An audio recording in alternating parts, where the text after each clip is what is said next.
Finally, I don't have to see you anymore. You've been living here without paying, but now it's time for you to go. We've put up with your freeloading for too long. Okay, I get it. I'll go. Thanks for everything. I packed my things fast and left the house where I'd been living with my in-laws. I saw my mother-in-law smiling happily as I left. I chuckled to myself, putting on a sad face, but I knew what was coming for this house next. Hi, I'm Emily, 32 years old, and I work from home. I've been married to John for 5 years. We were happy together, but things changed in our 4th year of marriage. Suddenly, my father-in-law got sick, and we had to move in with my in-laws to take care of him. We thought it would only be temporary, but John's the only child, so we ended up staying longer to help out. I even thought about quitting my job to take care of him, but luckily, I could keep working from home. Living with my in-laws was chaotic at first, but then came some issues, especially with my mother-in-law. Emily, when are you going to start doing some housework? Get cleaning and cook dinner already. I'm not just lazing around, mother-in-law. What are you talking about? You're always on that computer, surfing the web. You must be goofing off instead of doing work. The idea that using a computer means wasting time is old-fashioned. I got special permission to work from home. I didn't want to waste the skills I've worked hard to get, so I balanced my job with taking care of the house and my father-in-law. It felt good when, after about 3 months of hard work, I managed to earn as much as before. I had to work extra hard because it was tough to manage on just John's income. I'm glad we'll finally have some extra money. I want to save up, I thought. But things got harder for some reason. It seemed like our savings were just going down. When I checked our spending, I realized John was spending a lot. And I found out my mother-in-law was spending a lot too. John has always liked to show off, often treating his coworkers to lunch. But lately, he's been using our credit card to throw big parties for them. Obviously, if you spend more than you earn, your savings will go down. As for my mother-in-law, she's picked up a bunch of expensive hobbies with her friends, spending money on classes and socializing without thinking twice. With both John and my mother-in-law piling chores and caregiving on me while spending recklessly, I reached my limit. I was covering all our expenses with my income and couldn't even think about saving money. It stressed me out, so I decided to talk to them. John, Mom, you've been spending a lot lately. We're going to run out of savings if we keep this up. Can you please cut back on spending? But they both pushed back strongly. You think I want my coworkers to see me as cheap? I have to treat them sometimes. It's okay to not always be the one treating, and they won't think you're cheap if you're not always throwing parties. I have to be considerate at work too, you know. It's one thing to treat your coworkers to lunch, but taking them to a bar on your tab? How does that have anything to do with work? You're just doing it for fun, right? And don't pretend you don't know. You come home drunk and brag about it. You're having way more fun than talking to your own mom. You see what I mean, right? Haha. I go to my classes too, to have fun with my friends. Are you saying I should just stay home? You're not being a good wife.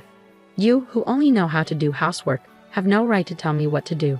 Why is she acting so superior when all she does is stay at home? I work too, you know. I earn money and help with the household. I'm also taking care of your dad, not just doing chores. Stop lying. My mom takes care of Dad, and since you're not even going to the office, you're not making much, are you? Who do you think you are, acting all superior just because you work part-time? I was stunned, speechless. It seemed like they didn't understand that I was really working, taking care of the house and my father-in-law, all while earning money. And my mother-in-law seemed to have told John that she was the one looking after my father-in-law, making me seem lazy. I thought about leaving many times, but I stayed for my father-in-law. He's always been kind to me since I married John, always saying, Emily, I'm sorry you have to put up with so much. Father-in-law, I don't mind taking care of you. What are you talking about?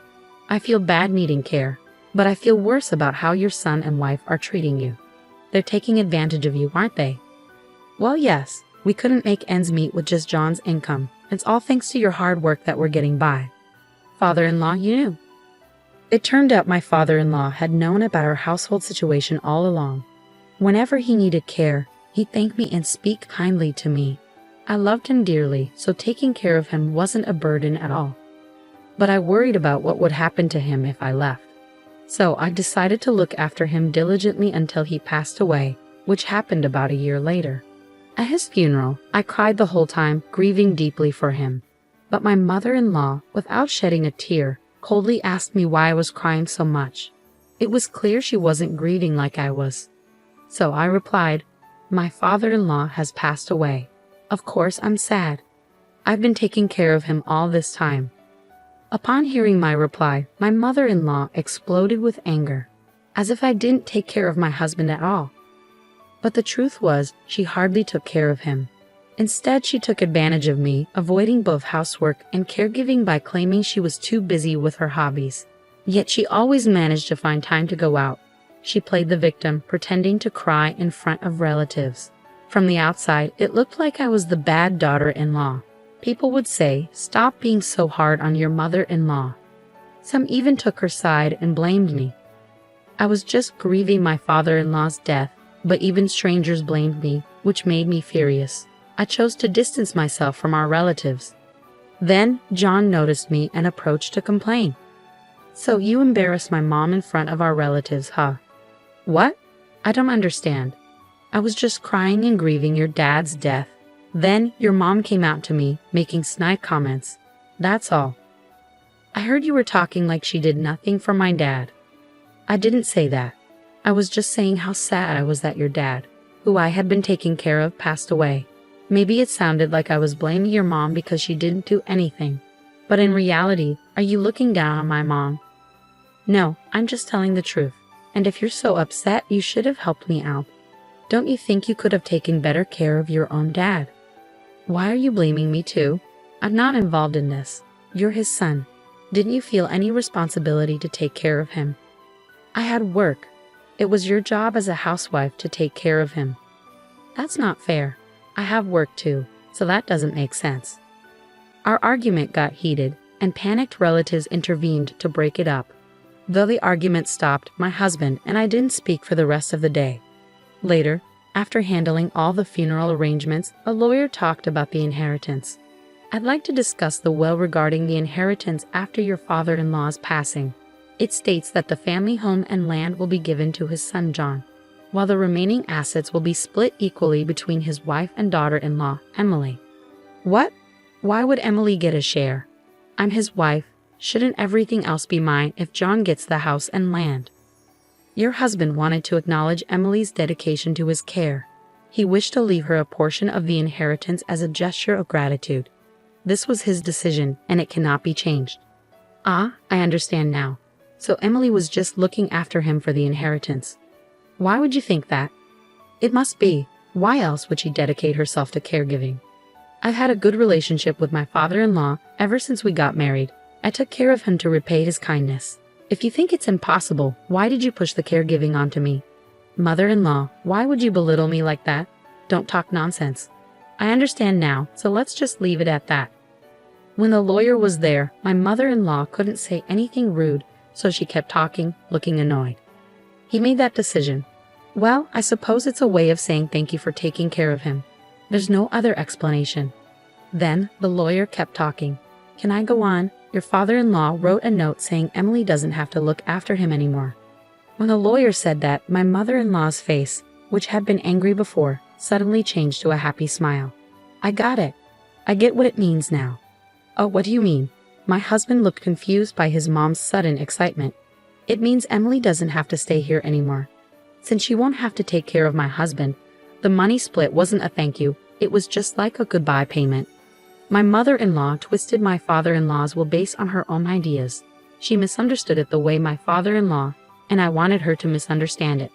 Actually, before my father-in-law passed away, we talked about this. He wanted me to be free from this house after he died. He planned to trick my husband and mother-in-law with the will, so I could leave without any fuss. Just as my father-in-law planned, my mother-in-law, totally fooled, is trying to get rid of me. While hiding my true feelings, I acted shocked by the will, saying, "Oh, father, why would you do such a thing? See, even my husband doesn't see you as his precious daughter-in-law. John, you don't need Emily anymore, right? Just divorce her already." "John, you wouldn't suggest divorce, would you?" I looked at John with tears in my eyes. After a long pause, he finally said, "Yeah, it seems like the best choice. I've got the family property and Mom got the money. I won't have to worry about taking care of anyone in the future, and I won't have any issues with Emily." "What? I understand. That's how it is. I'm sorry, but could you please leave? Okay, I guess I don't belong here anymore. Feeling just as hurt, I took a paper from my drawer and handed it to my husband. It was something I had picked up during a past argument, the divorce papers. Without hesitation, he signed them.